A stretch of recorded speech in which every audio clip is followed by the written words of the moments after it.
tous les deux, je vous ai concocté un petit quiz sur la culture artistique au Japon. Est-ce que ça vous Oh dit? lolo. Allez. Moi, je suis chaud Allez. bouillant, moi. J'ai fait Ouais. ça tout à l'heure et je me suis un petit peu servi sur un site qui s'appelle japon-fr.com où en gros c'est un site français qui parle du Japon, hein, c'est assez clair Et dans on le, les remercie. dans le titre. On les remercie très chaleureusement. On leur fait Si coucou vous aussi. nous écoutez un jour, on vous fait coucou, voilà.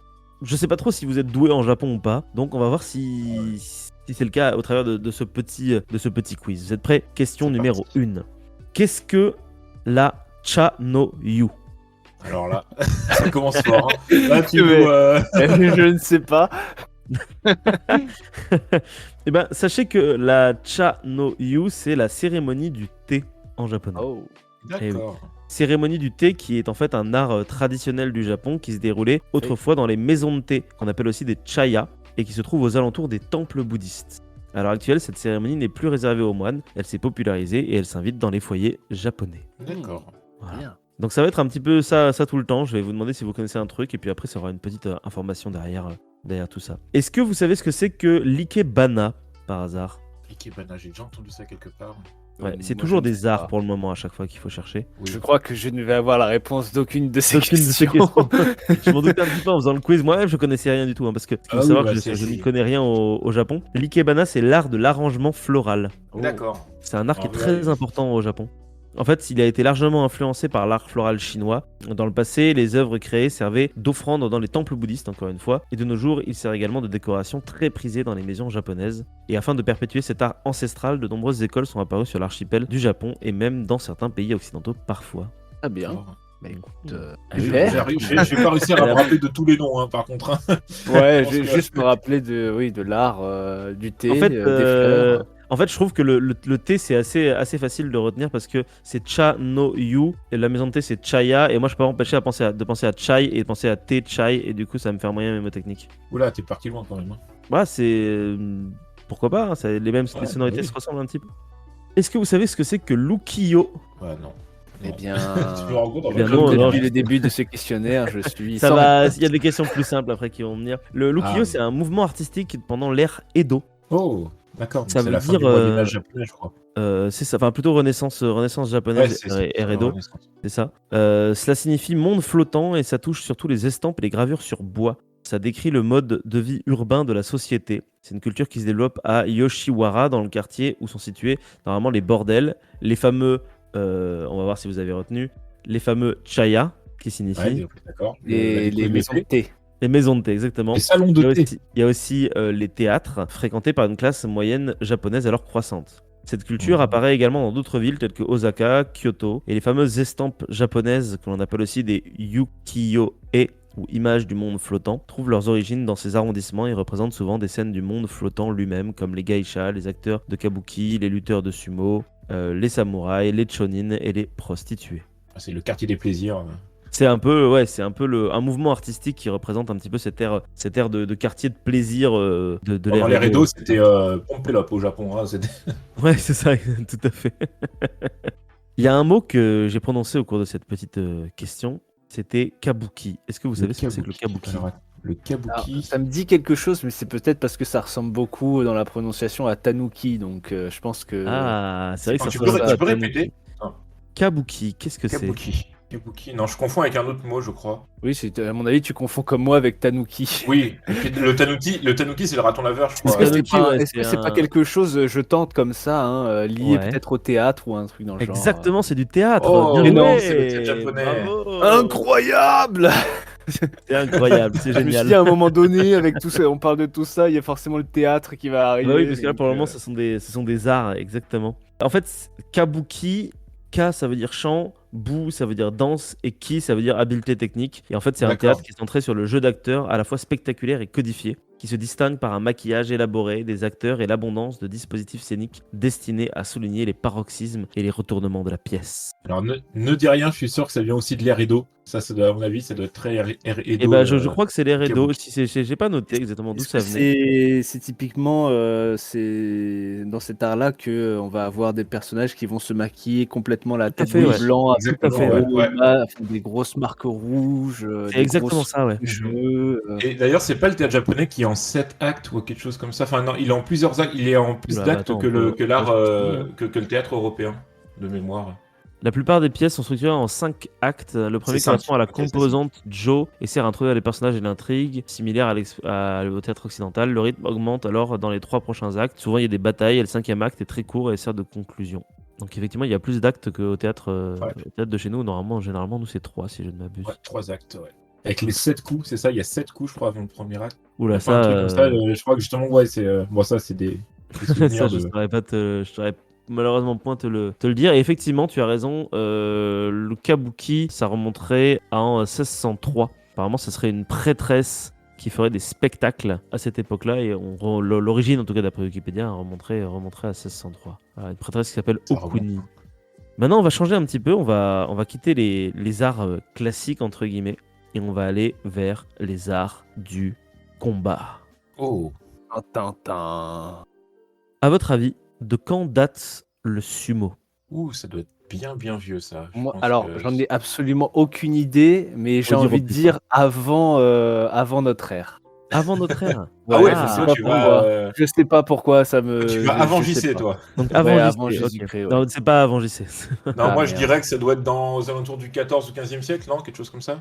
Eh ben en fait, c'est même encore plus vieux, c'est 712 après JC. Ah oui, d'accord. La première Ok. mention apparemment c'est là-bas. Le juste prix. Ah, mais Et c'est quand même apparemment- assez vieux. C'est très très vieux, ouais. Apparemment, les Japonais le pratiquaient pour obtenir la faveur des dieux afin de moissonner des bonnes récoltes. Les tournois étaient précédés d'une danse sacrée qui ne se déroulait que dans le palais impérial. Et c'est que vers le D'accord. XVIIe siècle que les tournois de sumo ont pour objectif de divertir la classe bourgeoise. Oui. D'où la ok. naissance, ensuite par la suite, de la Japan Sumo Association. Encore une fois, Est-ce que je 17e peux me siècle, permettre c'est une- l'air Edo, je crois. Est-ce que je peux me permettre une petite anecdote Ah bah, en lien bah, vas-y, avec bien le sûr. monde Oh, romain, tu peux, comme à tu chaque peux. épisode? Mais oui, bien sûr, tu es notre spécialiste du monde romain, Théo. Ah, puisque les sumo, c'est un petit peu un combat, comme tu as dit, un petit peu rituel en lien avec les récoltes, c'est aussi intéressant de faire le lien avec les combats de gladiateurs qui, en fait, dateraient de la guerre de Troie, donc des Ah. écrits homériques, où, en fait, on va plutôt donner en spectacle des duels plutôt funéraires à l'époque, c'est-à-dire pour rendre hommage à un guerrier, un roi défunt. Ok. Et justement, les différents duels qui vont avoir lieu, c'est pour gagner des récompenses. Et du coup, ça m'a fait penser à ça, justement. Le fait de. Ce qui va finir comme un simple sport de combat est en fait à la base une toute autre chose qui n'avait rien à voir avec simplement le spectacle. Ouais. Oui, il y a un truc beaucoup plus grand derrière que, Oui, que simplement c'est ça. purement le souhait de divertir, quoi. Voilà, je referme la parenthèse. On retourne au Japon. Ça marche. Et justement, on arrive au Japon et on se demande de quand date le karaté maintenant. Ouh, ça doit être Oh. encore plus vieux, ça. Ça doit- Est-ce que je peux redire Non, je vais pas redire avant Jésus-Christ. Je vais dire, pour le je vais coup, je dire dirais bien, 500 après Jésus-Christ. Voilà. Et c'est Bah, moi, exactement ça, c'est 500 après Jésus-Christ. Mais Oh là non. là, j'ai même pas eu le Oh temps de là donner là. ma réponse, Marc. Champion du Mais monde. t'avais dit c'est avant aussi, Clément, j'ai entendu. Ouais, j'allais dire Euh. l'antiquité japonaise, mais ouais. Tu vois. Ah, Voilà. Donc, bien joué. Et 2 réponses par la chance. Ouais, c'est la Et- classe. Sachez la que le karaté fait partie des arts martiaux les plus anciens pratiqués dans le pays. Cependant, il y a une polémique sur sa véritable origine. En effet, apparemment, la Chine prétend que les pratiques martiales dont le karaté que les pratiques martiales du karaté ont déjà été très développées dans le pays avant que Qui se développe au qu'ils Japon. se développent au Japon. Ouais, pardon, j'arrive plus à parler. Avant qu'ils se développent au Japon. Voilà. Oh, bah, c'est D'accord. tout à fait possible. Notamment, puisque finalement, notamment, les c'est- Japonais voilà, ont le pris mot que j'arrivais beaucoup pas à de dire choses. sur ma fiche, c'est en fait apparemment le père du karaté, ce serait un certain Bodhidharma et c'est lui qui aurait inventé entre guillemets le karaté. Et d'après les Chinois, en fait, il vient de Chine et du coup, il a importé en fait son karaté au Japon. Est-ce vrai? Cette volonté Est-ce faux hégémonique chinoise. Je sais pas. Après, bon, pour défendre les Chinois, c'est vrai que la plupart du temps, quand il y a des trucs qui sont au Oui. Japon, ça vient un peu de C'est Chine quand vrai, les même. kanji japonais découlent Voilà. de l'écriture Et chinoise. on est quand même sur une époque très lointaine, 400-500 JC. Je me souviens plus de quand date réellement les phases de peuplement du Japon, mais je crois Même qu'on les est pas nouilles très loin viennent d'une de des phases. Chine. Bah, de toute façon, Marc, je te dis pas, mais je parlerai justement des premiers peuples du Ah, et Japon. bah, nickel. Incroyable. Moi, ça Incroyable. Quel teasing. Oh là là, mais Oh là là tout là est lié là. en fait. Hein, C'est ouf, fluide. c'est ouf ce qui se passe, c'est ouf. Alors, art martial suivant. Quelle est la différence entre le kendo et le kyudo? Alors, le Alors, le kendo, ken- du coup, ça c'est l'épée sabre. où il doit- c'est le sabre en bois qui Tout à va. fait. Je crois que c'est des coups de haut en bas d'ailleurs, le kendo. Et c'est quoi le kendo Le et kyudo. le Ça, kyu j'ai jamais entendu parler. K-Y-U-D-O. Ah, Ça, pour le coup, j'en ai entendu parler, mais je sais pas, c'est peut-être la lance? Non, c'est pas la Non, lance. ce sont effectivement deux arts liés au samouraï. Il y en a un, effectivement, c'est la voie du sabre. Donc aujourd'hui, c'est plutôt fait avec des sabres en bambou, effectivement. Et l'autre, c'est une autre arme qui est souvent utilisée par les samouraïs, mais ce n'est pas une arme de combat. Mmh. C'est donc une arme de défense. G, exactement. Ah, De G, C'est c'est un un arc. arc. Tout à fait, c'est un arc. ah bah oui, Euh, c'est de très bons archers les japonais. Alors, D'ailleurs, les arcs, japonais sont absolument magnifiques, ils sont Oui. immenses. Tout à fait, ils sont gigantesques. Bah, d'abord, d'ailleurs, au Japon, il y a toujours des cours de ce genre d'archerie. Ça a Ouais. l'air très sympa à faire. D'ailleurs, tout comme le kendo. Alors, le kendo, pour ceux qui l'ignorent, parmi nos chers auditrices et auditeurs, c'est un art martial qui est inspiré de la culture des samouraïs, d'où son appellation, la voie du sabre. Il a été élaboré pendant la période de Muromachi. Mais ce n'est que vers l'époque Edo que l'armure ainsi que le sabre en bambou ont été adoptés, remplaçant les anciens sabres à lame tranchante interdites dans tout le pays. Quant au Kyudo, il tire ses origines des techniques utilisées par les guerriers samouraïs du Japon médiéval. Le Kyudo est un art mélangeant les rituels traditionnels et les techniques de tir beaucoup plus modernes et beaucoup plus profondes. Cette technique de combat date de plusieurs siècles et ne cesse d'être perpétuée jusqu'à ce jour avec l'ouverture de différentes écoles de tir à l'arc. Et maintenant, j'aimerais vous demander... Alors ça va être une question qui va être difficile parce que je vous donnerai un indice si jamais vous galérez. Quel est le point commun entre le judo et l'aïkido? On utilise la force de l'adversaire. Alors, Ouais, c'est ça, parce que je sais que le judo, il faut utiliser le poids de l'adversaire pour le ramener au sol. effectivement, c'est vrai. Vous avez tout à fait raison. Mais maintenant, j'aimerais le point commun temporel entre le judo et l'aïkido. Ah, temporel. Ah oui, Tout à c'est fait. beaucoup plus précis. Ah, Le point commun temporel. Tu veux dire à quelle date ils Ouais, à quelle date, sont quoi, en gros. apparus? ah bah si le karaté c'est le plus vieux, donc c'est forcément après 500 Ouais, effectivement, je c'est après. dirais, déjà. 15e ou 16e siècle, je sais pas. Ah, ah, Ouais, et toi, je dirais Clément, tu dis peut-être quoi? le 10 ou le 11e, on va dire. Ah, et bah, sachez que le judo date de la fin du 19e siècle et l'aïkido date du Quoi? début des années 30. C'est si récent que ça. Et ouais, et en fait, C'est c'est méga récent. extrêmement récent comme art martial. Alors, pour la petite anecdote, le judo, ça a été fondé par le maître Jigoro Kano. Il a ouvert les portes de son premier dojo en 1882. C'est un ancien pratiquant de Jiu-Jitsu qui a découvert ce sport très jeune afin d'améliorer sa santé fragile. Il a gagné en force et en résistance, mais comme c'est un poids léger et très petit, il n'arrivait pas à vaincre ses adversaires. Du coup, il a développé des tas de techniques en étudiant les techniques et les déplacements des autres élèves. Et en fait, il a créé le judo à partir en fait de mouvements de Jiu-Jitsu, plutôt pour les personnes qui seraient plus faibles en fait.